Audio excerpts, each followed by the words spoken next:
जय हिंद दोस्तों। चलिए आज हम शुरुआत कर रहे हैं अपनी क्लास 12 में। आ चुके हैं हम लोग, 12 में पहुंच चुके हैं, जहां पर हम लोग इंग्लिश को कवर कर रहे हैं एक एक करके। और हम लोग इंग्लिश का जो यूपी टेट की 2023 के क्रैश कोर्स को पढ़ रहे हैं, अच्छे से तैयारी कर रहे हैं। यहाँ पे देखिए मैं दोस्तों आप लोगों से यही कहना चाहूँगा कि आज जो है बड़ा खुशी का दिन है। और देखिए प्रतिदिन खुशी का दिन होता है। मैं तो ये कहता हूँ कि प्रतिदिन आप खुशी का दिन रहिए, ठीक है। बाबा भीमराव अंबेडकर का जो है आज जयंती है। ओके, तो चलिए हम लोग शुरुआत कर रहे हैं। आज का जो वो है आपका क्लास, डॉक्टर भीमराव की जन्म दिवस की हर साल 14 अप्रैल को मनाया जाता है और बड़ी खुशी की बात है। मैं इनसे बहुत इंस्पायर भी हूँ। मैंने इनके बारे में पढ़ा है और बड़ी ज़बरदस्त, सबसे बड़ी बात है इनकी बहुत सारी बातों को इन्वॉल्व किया है मैंने अपनी लाइफ में, और बहुत ज़्यादा इन्वॉल्व किया है मैंने अपनी लाइफ में।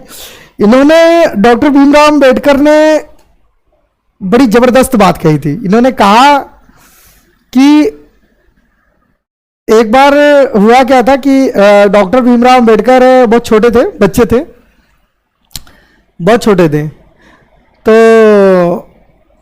उन्होंने कहा कि मतलब अपने माता पिता से कि मतलब हम लोगों को इस भावना से क्यों देखते हैं, घृणा क्यों करते हैं। तो क्योंकि उन लोगों के मम्मी पापा जो है उनके काफ़ी जवाब नहीं दे पाते थे। तो जवाब नहीं देते थे तो फिर उन्होंने बहुत सारे जगह पे एजुकेशन को अचीव किया। एजुकेशन से, शिक्षा से। वो कहते हैं ना कि शिक्षा जो है शेरनी का वह दूध है जिसने पिया इसको उसने दहाड़ा है।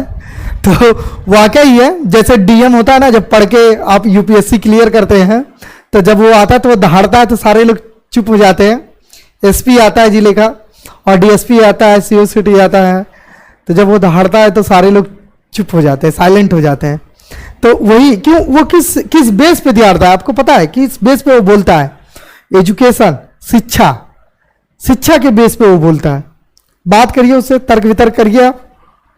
किस बारे में पूछेंगे आप उससे? हर चीज के बारे में नॉलेज रखता है। He has a lots of knowledge, that's why he speaks very well. तो इसीलिए कहा गया है कि शिक्षा को महत्व दिया गया है, इसीलिए आप लोग शिक्षा पर ध्यान दीजिए मेरे दोस्तों। चलिए ज़्यादा देर ना करते हुए हम लोग अपने टॉपिक पे चलते हैं, जहां पे हम लोग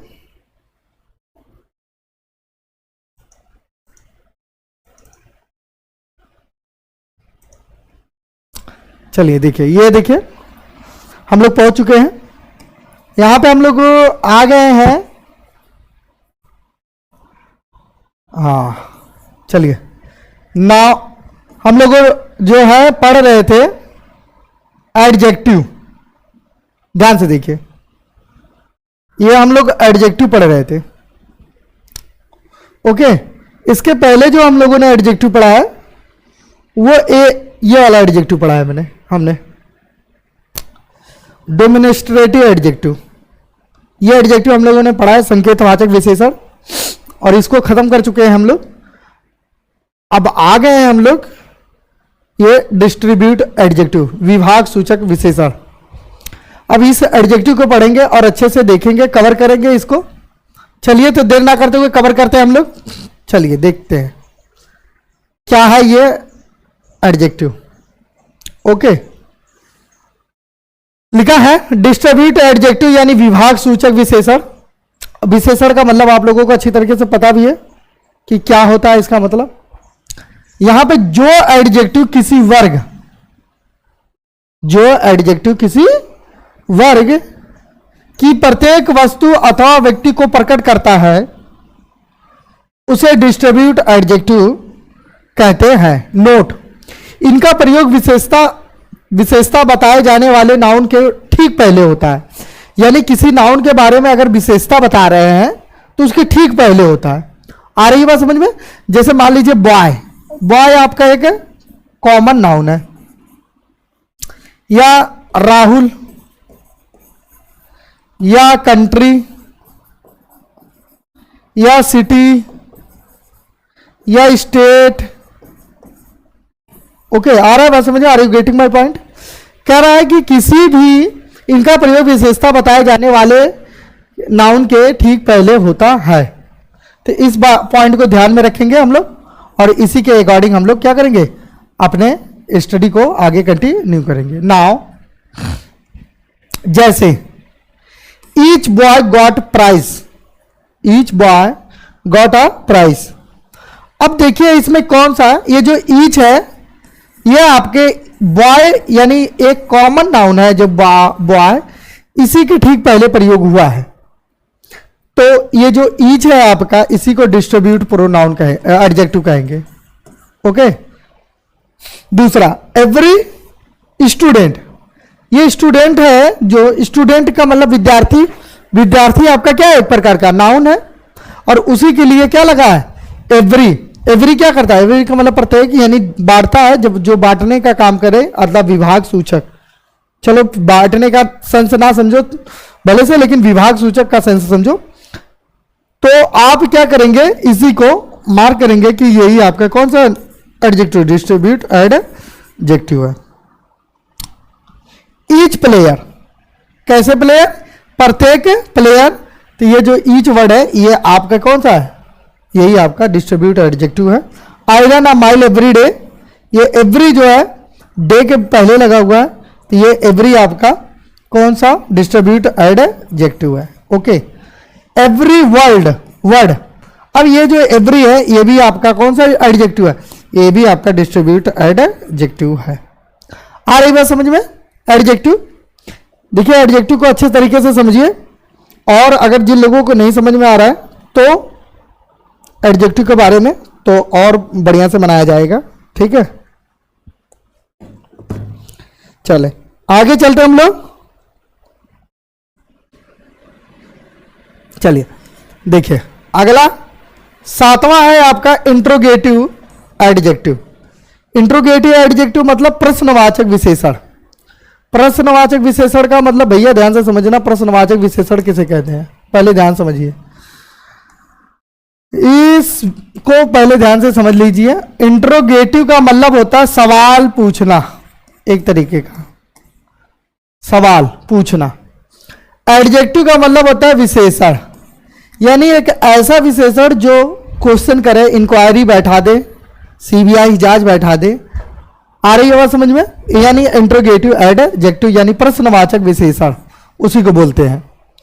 अब क्या है, जो एडजेक्टिव प्रश्न पूछने का काम करे, जो देखो सिंपल सी बात, सीधी बात, नो बकवास, कि जो एडजेक्टिव प्रश्न पूछने का काम करे that is the interrogative adjective. बहुत साधारण सी बात है, उसी को हम कौन सा एडजेक्टिव बोलेंगे, इंट्रोगेटिव एडजेक्टिव कहते हैं। बहुत सिंपल से और साधारण सी बात। अब जैसे इसका एग्जाम्पल हम लोग देखेंगे, जैसे में एग्जाम्पल है इसका, लगा लीजिए जैसे व्हाट प्राइस। अब ये प्राइस के बारे में पूछ रहा है कि प्राइस, व्हाट प्राइस, किसके बारे में, व्हाट प्राइस, डिड यू पे फॉर इट, आपने इसके लिए कौन सी प्राइस पे की। तो ये जो व्हाट हुआ ये आपका इंट्रोगेटिव एडजेक्टिव होगा, पहला चीज। दूसरी चीज, इंट्रोगेटिव वर्ड का एक नियम भी है कि वो मोस्टली सेंटेंस में सबसे पहले आता है, वो सेंटेंस में हमेशा सबसे पहले यूज होता है। ये एक इसका क्या है, पहचान भी है। तो विच बुक, अब कह रहा है कि विच बुक यानी कौन सी किताब, डू यू वांट, तुम चाहते हो। तो ये जो विच है इसी को बोलेंगे इंट्रो एडजेक्टिव। आ रही है बात समझ में ना? देखिए हुज काउ इज दिस, ये जो हुज है इसको भी बोलेंगे हम लोग इंट्रो एडजेक्टिव। विच बॉय, ये जो विच बॉय है ये भी कौन सा इंट्रोगेटिव है, इंट्रोगेटिव एडजेक्टिव है, इसको भी हम इंट्रोगेटिव एडजेक्टिव बोलेंगे। Is that clear? मुझे पूरी उम्मीद है कि आप लोगों को यहां तक अच्छे से समझ में आ रहा होगा।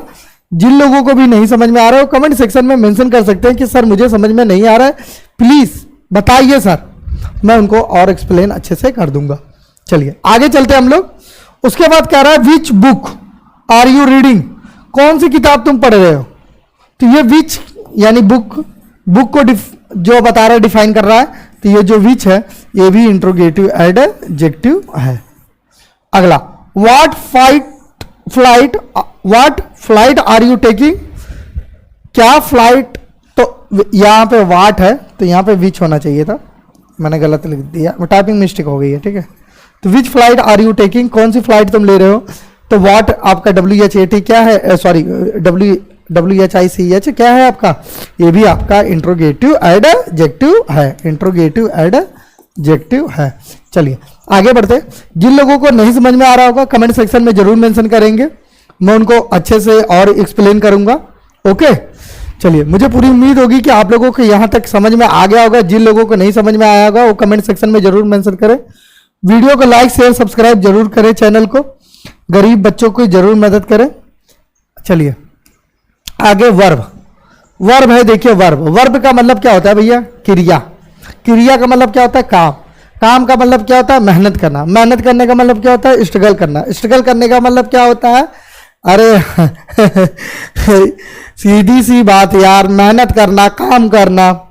जब हम लोग सुबह उठ के काम करते हैं ना, ब्रुश करते हैं ना, खाना बनाते हैं, झाड़ू मारते हैं ना, लड़के भी मारते हैं भैया, बाहर प्रदेश में रहते हैं तो जो है बाहर रह के तैयारी, दिल्ली में, मुखर्जी नगर में, लखनऊ में, इलाहाबाद में, कानपुर में, कोटा में, राजस्थान में बैठ के तैयारी करते हैं ना वो लोग, तो पुणे वगैरह में, तो वो क्या करते हैं, तैयारी करते हैं, तो वो भी सुबह सुबह बेचारे क्या करते हैं, झाड़ू मारते हैं।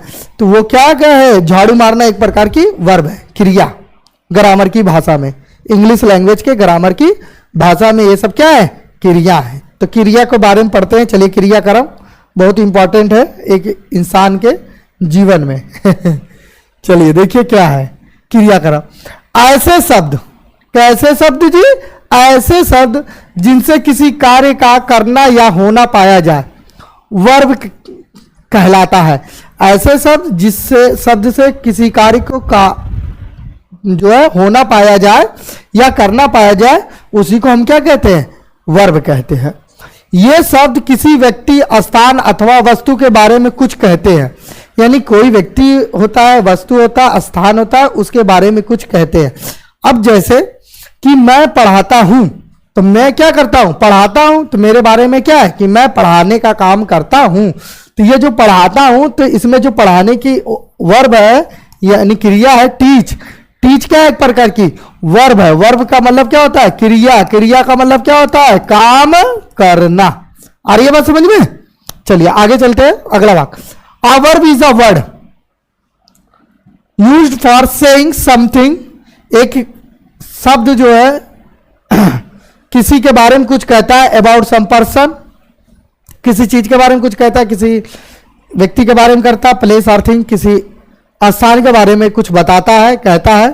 अब जैसे एग्जाम्पल देखिए जरा, इसका एग्जाम्पल देखेंगे ना तब मजा आएगा आपको। आ रही बात समझिए, तभी मजा आएगा। क्या मजा है जीने में जब तक आग ना लगे दुश्मन के सीने में।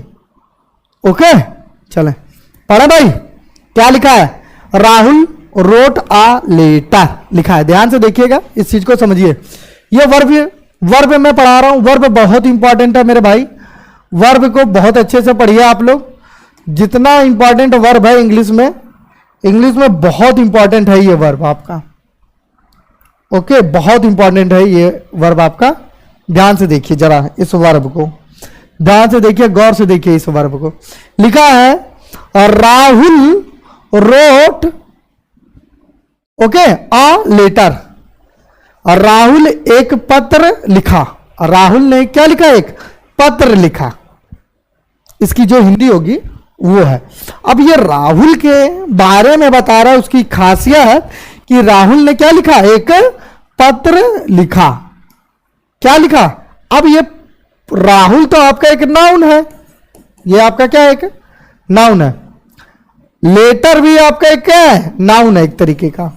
लेटर का मतलब क्या, ये आपका आर्टिकल है। बच्चा रोट, तो रोट आपका क्या है, वर्ब है। इसी को कहेंगे वर्ब। वर्ब का मतलब क्रिया, क्रिया का मतलब काम। अगर मैं आपको बोल दूं आप जो है 10 पन्ना इंग्लिश लिखिए ताकि आपकी इंग्लिश राइटिंग और स्पेलिंग सुधर जाए, तो आप क्या कहेंगे, अरे इतना सारा काम दे दिया, इतना मेहनत है। मेहनत लगता है ना लिखने में मेरे भाई, कहते हैं ना कि आप बहुत मेहनत लग रहा है, बहुत काम है। तो वर्ब को क्या बोलते हैं हम लोग, क्रिया, यानी मेहनत बहुत लग रहा है, तो इसीलिए उसको हम क्या बोलेंगे, वर्ब बोलेंगे। ओके, यानी आपका क्या है, रोट एक प्रकार का क्या है, आपका वर्ब है, यानी इसी को बोलते हैं हम लोग क्रिया। आई होप कि आपको बहुत अच्छे से समझ में आ गया होगा, किसी को कोई दिक्कत नहीं आ रही होगी। जिसको भी कोई दिक्कत आ रही है कमेंट सेक्शन में मेंशन कर सकता है कि सर मुझे टाइफाइड मलेरिया हो रहा है, आप प्लीज सही से फिर से बता दीजिए, मैं उसे फिर से बता दूंगा। आगे चलते हैं हम लोग। चलो बाबू आगे देखो, लिखा माई ब्रदर, मोर भाई। मेरा भाई, किसका भाई, मेरा भाई क्या कर रहा है, वॉज प्लेइंग, कहां खेल रहा है, खेल रहा है। माई ब्रदर वॉज प्लेइंग, मेरा भाई क्या कर रहा है, खेल रहा है। प्ले मतलब कि खेलना होता है, इसको भी हम क्या कहते हैं, वर्ब है। वैसे ये भी एक प्रकार की वर्ब है, हेल्पिंग वर्ब इसे कहते हैं, वॉज को, ठीक है। लेकिन इसकी क्लास अभी आगे चलने वाली है, इसमें डिटेल्स से हेल्पिंग वर्ब के बारे में पढ़ेंगे। लेकिन मेन मुद्दा हमारा अभी किसको है, प्लेइंग वर्ब को कवर करो। ओके, प्लेइंग वर्ब यानी मेरा भाई क्या करता है, खेलता है। तो ये आपका प्लेइंग क्या है, एक प्रकार का वर्ब है, यानी क्रिया है। आ रही है बात समझ में, क्रिया है प्लेइंग। क्यों भैया, जब कहता है ना कि जो है ना, कहता है कि विराट कोहली कि हम खेल के आ रहे हैं, यानी मेहनत लगता है ना खेलने में उसको। चलिए आगे चलते हैं हम लोग, अगला वाक्य देखते हैं, जरा देखते हैं भैया अगला वाक्य। ओके, ये रहा आपके पास अगला वाक्य, अगला सवाल। Ram has help his brother, Ram ने अपनी भाई की क्या की, मदद की। और राम ने अपने भाई का क्या किया, मदद किया। एक बार एक राक्षस था, बहुत बड़ा, बहुत हैवी राक्षस था, बहुत ही जबरदस्त राक्षस था वो। उसका नाम बड़ा अड़बंगा है, मैं लेना नहीं चाहूँगा, आता है मुझे लेकिन लेना नहीं चाहूँगा। पता नहीं कि उसका नाम लेने में मुझे कंफर्टेबल नहीं होता है, तो इसलिए उसका नाम नहीं लूँगा। तो वो क्या करता है कि लड़ाई करने के लिए उसने अपने राज्य में बहुत आतंक फैला रखा होता है। तो एक बार ऋषि मुनि आते हैं एक, और वो प्रभु राम से कहते हैं कि मुझे इस बात की पूरी उम्मीद है कि आप मेरी मदद करेंगे। हम हर लोग से मदद ले चुके हैं, लेकिन कोई मदद जो है उस मदद से हमारी जो है इच्छाएं फुलफिल नहीं हुई, यानी उसको कोई मार नहीं सका है। तो मैं चाहता हूं कि ये रिस्क एक बार आप लें और हमारी रक्षा करें, हम आपकी शरण में आए हैं।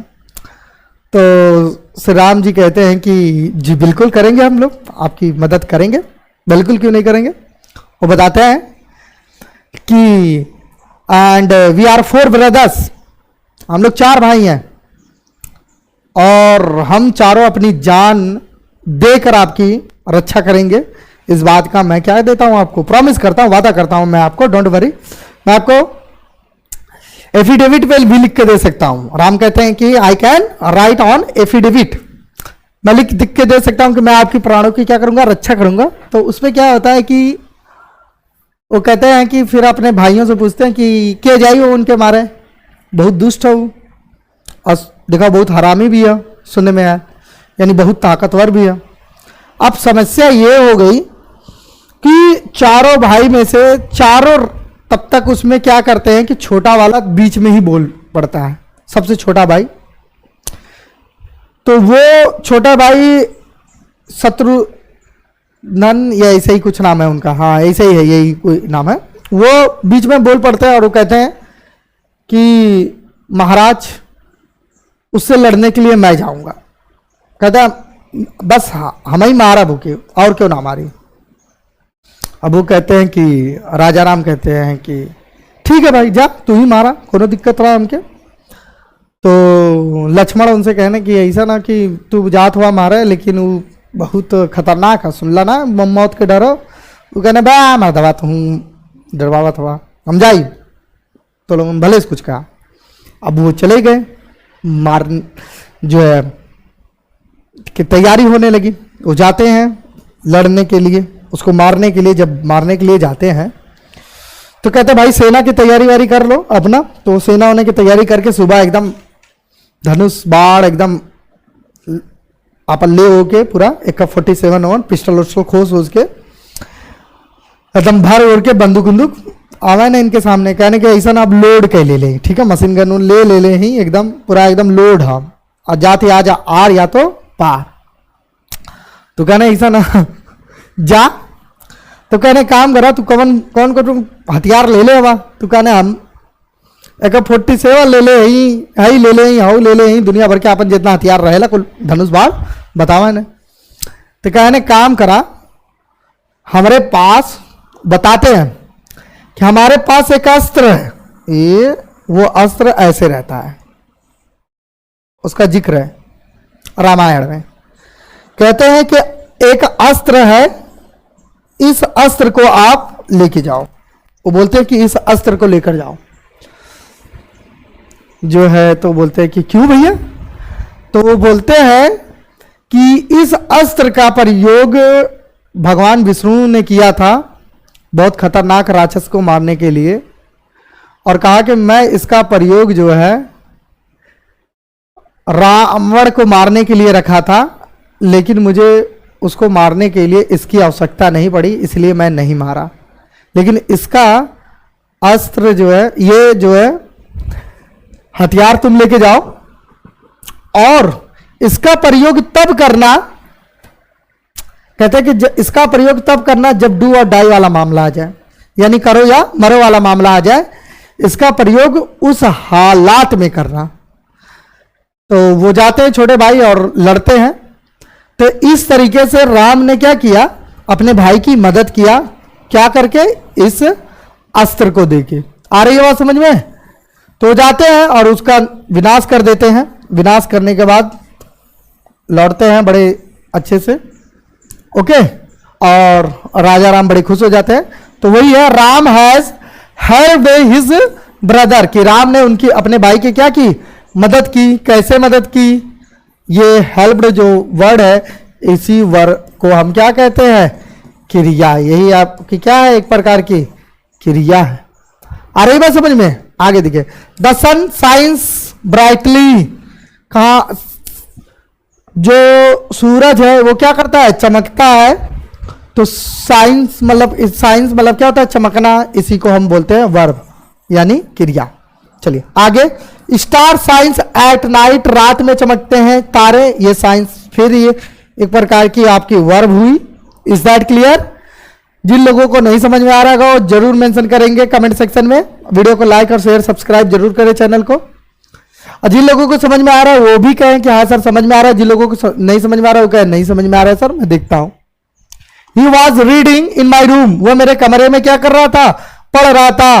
पढ़ने में मेहनत लगता है मेरे भाई, इसीलिए इसको हम क्या करेंगे, वर्ब है। आगे, शी वॉज कुकिंग, खाना बनाने में मेहनत लगता है, इसको बोल समय लगता है, इसको भी क्या बोलेंगे, वर्ब। वर्ब मतलब क्या होता है, क्रिया। आप अपने दोस्तों को, 4 दोस्तों को लिवा के जाइए घर में और बोल दीजिए अपने सिस्टर से, अरे मेरी 4 दोस्त आए हैं, जरा खाना बना देना।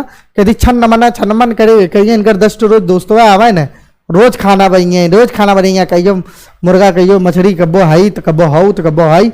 हाँ, छन्न मन हमारी छोटी बहनें क्या करती रहती है, लेकिन फिलहाल फिर भी बनाकर खिलाती हैं, ये कंफर्म है। ओके, तो चलो भाई, सारे भाई लोग इज्जत किया करो, रिस्पेक्ट किया करो अपनी बहनों को। ओके, तो चले आगे चलते हैं हम लोग। Train is coming soon, train बहुत जल्दी आ रही है। तो ये फिलहाल इस भी एक प्रकार की वर्ब है, ये हेल्पिंग वर्ब कहलाती है, ये भी एक प्रकार की हेल्पिंग वर्ब है। तो फिलहाल कमिंग को हम टारगेट कर रहे हैं और ये एक प्रकार की क्या है, वर्ब है। ये जो हेल्पिंग वर्ब है अभी अगली क्लास में चलने वाली है, बहुत अच्छे तरीके से हम लोग पढ़ेंगे।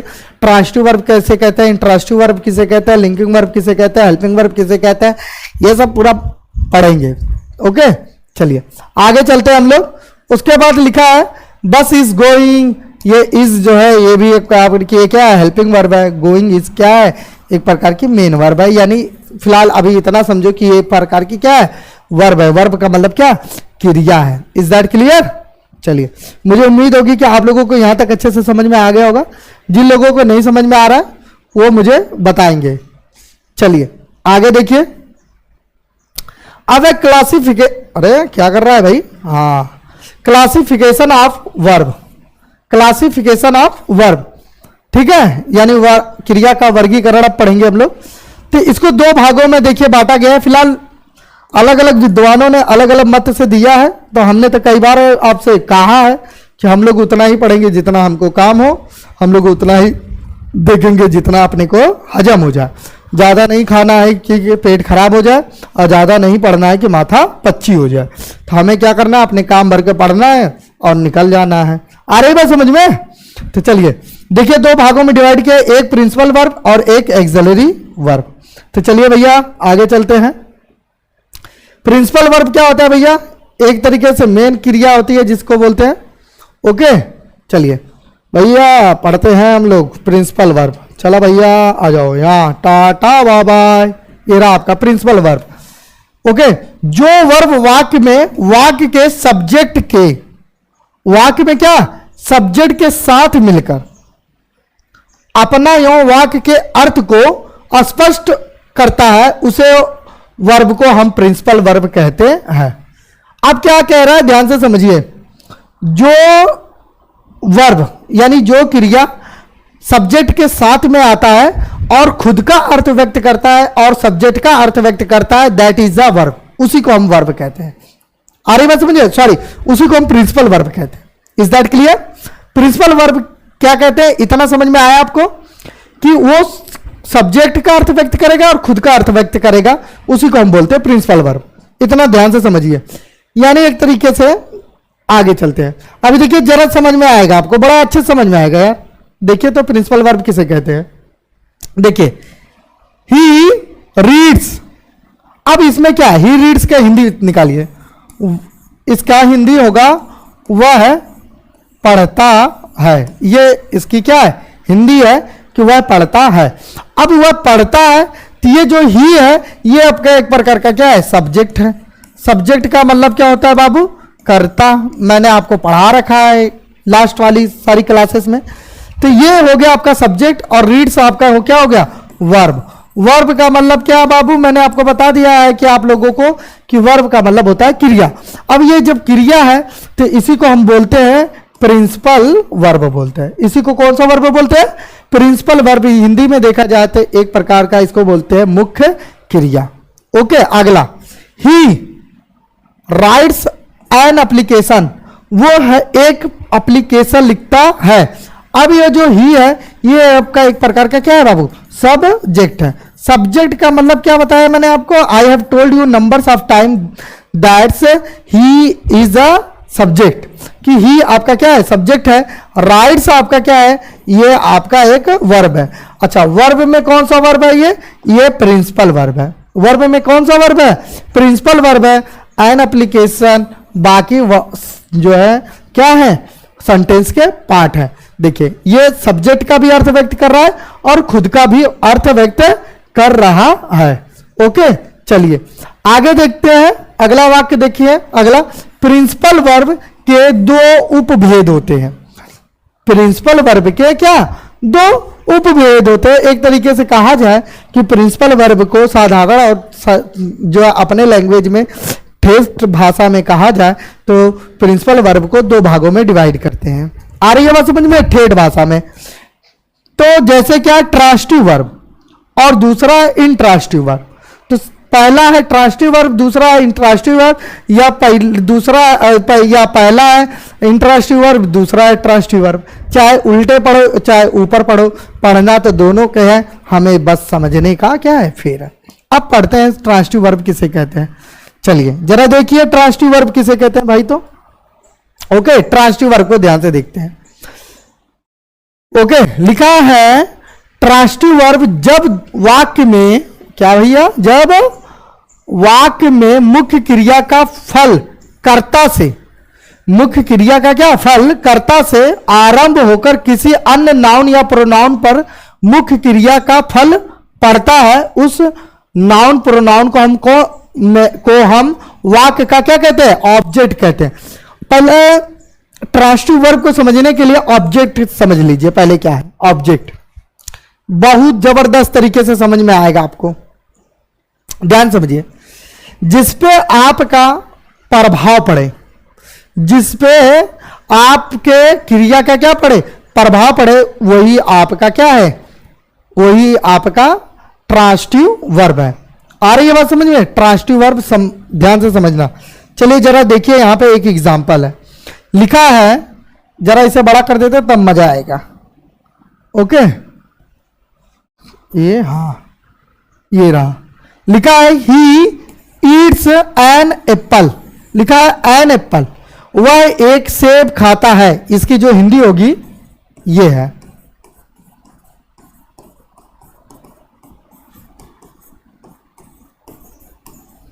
कि वह एक सेब खाता है। अब ध्यान से समझिए, जब ये खाना शुरू करेगा ना तो सेबवा क्या हो जाएगा, खत्म। सेब क्या हो जाएगा, खत्म।